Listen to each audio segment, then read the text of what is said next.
Today we're going to be talking about wrist action, specifically the 3 most common ways to release the club through the ball. Which one of the 3 are you? Well, stay tuned and you'll find out.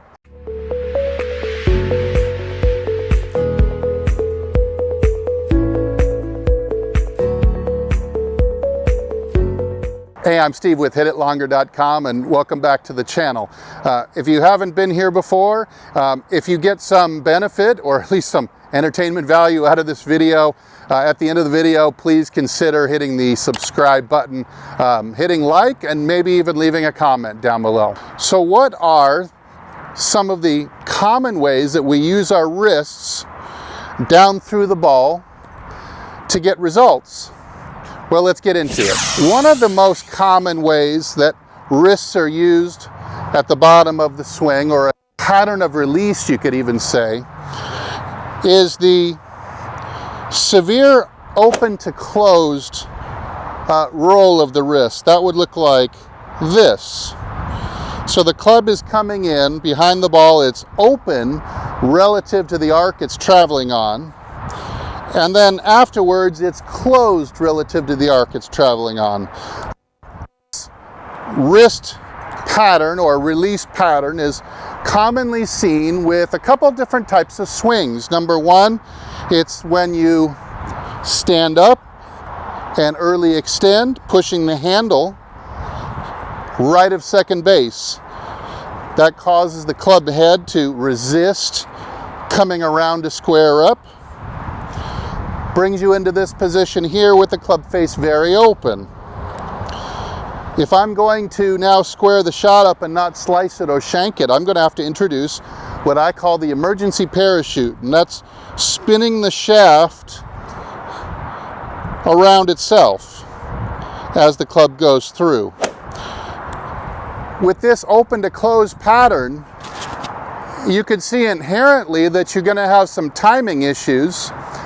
The worse it gets, you might not even be able to get around 9 holes without some severe misses left and right. So we have what we would call a very high rate of closure in the face of the club. Whenever the shaft must spin around itself for you to get the club square, I believe that's working at a major disadvantage for your accuracy. Besides early extension, another way that you can be forced into the severe toe roll through impact is if your swing is too vertical on the way down with the shaft. Once you start getting this way, it finally needs to start to lay down this way and you're back in this position again. You can get the club to lay down early. It wants to rip around itself instead and square up. So any swing that's overly vertical or where you stand up the shaft this way on the way down, it's going to lead into that. So most people with a steep shaft have a really hard time going to the right. You have to introduce the flip, and this gives you a potential for the two-way miss or a severe miss both left and right, which is really hard to play with because you just from day to day and hole to hole, you just don't know which side you're going to miss on. The second common release or wrist action that people will employ through the ball is, I call it the hold and flip. It's very commonly taught, less so today, but still a lot of instructors are teaching to hold the lag or even pull on the handle towards the ball this way. So it'd be like you're stabbing the beast or trying to ring a church bell this way. See, what's going to happen here is it's going to put me back in this open face dilemma again. So here I'm going to pull the handle into the ball and hold the lag. I'm now in this severe open face scenario again. Let's look at it from this angle.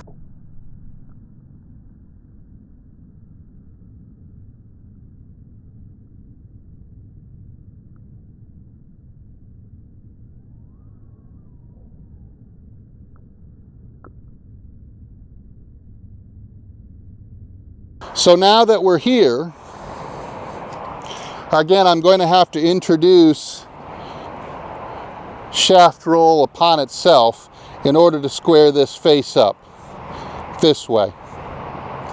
So what we'll get, although the shot direction can be managed, if you hold on this way and don't continue the roll of the toe this way, but this way,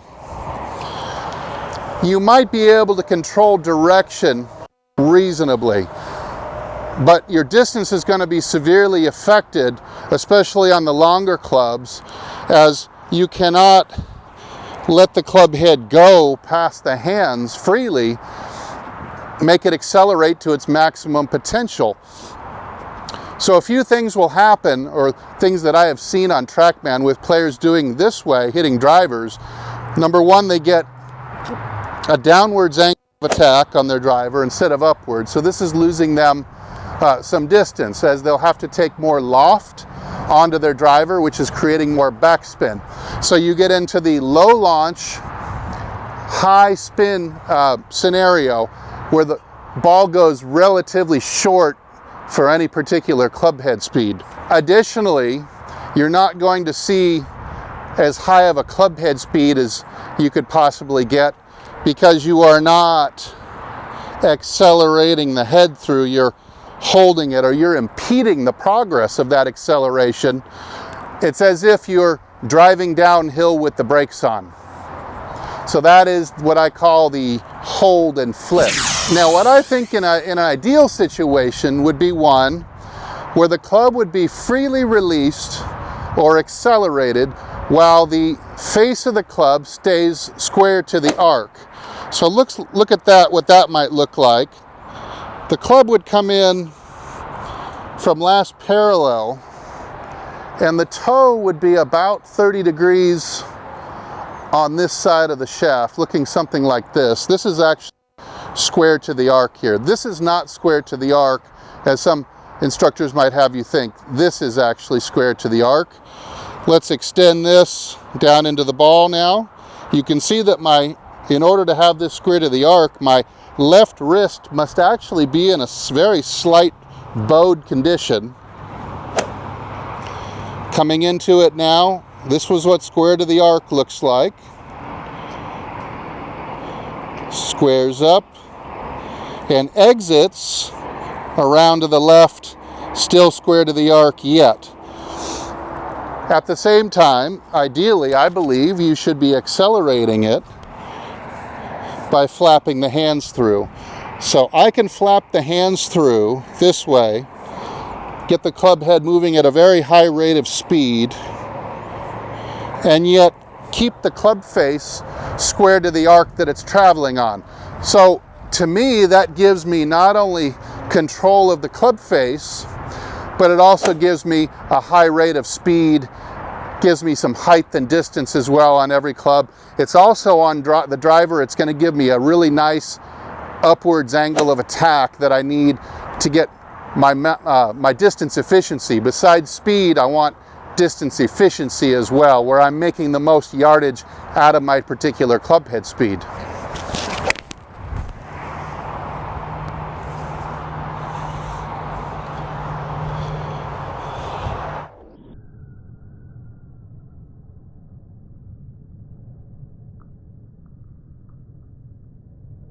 So which of those three releases do you think resembles you the most?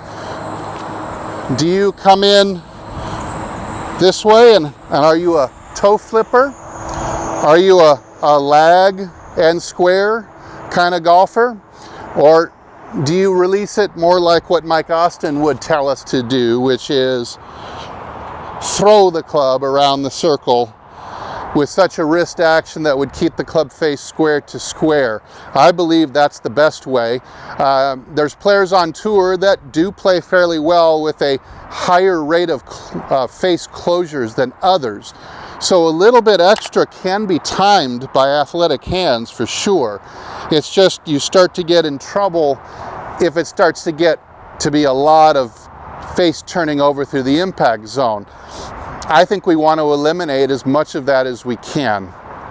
What are your thoughts? Let me hit a couple and let's see what kind of release I'm using.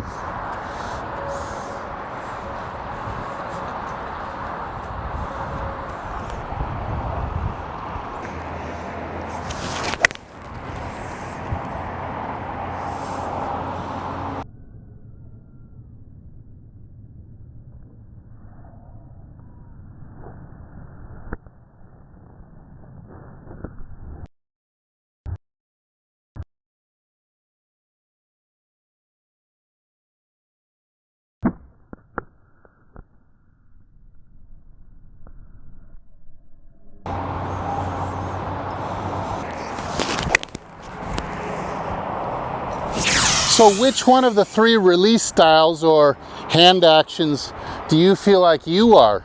Put a comment down below. So because of the more square to the arc behaving club face and the added benefit of picking up more club head speed with the free flapping of the wrist through impact, I think that Mike Austin was really onto something the way he advocated we release the club to get the best of both worlds, both distance and accuracy, which is of course what this channel is all about. Thanks for watching on another perfect day here at Golf Development Complex in Moorpark, California. Thank you so much to them. Either I will see you in the next video or longer and straighter down the fairway.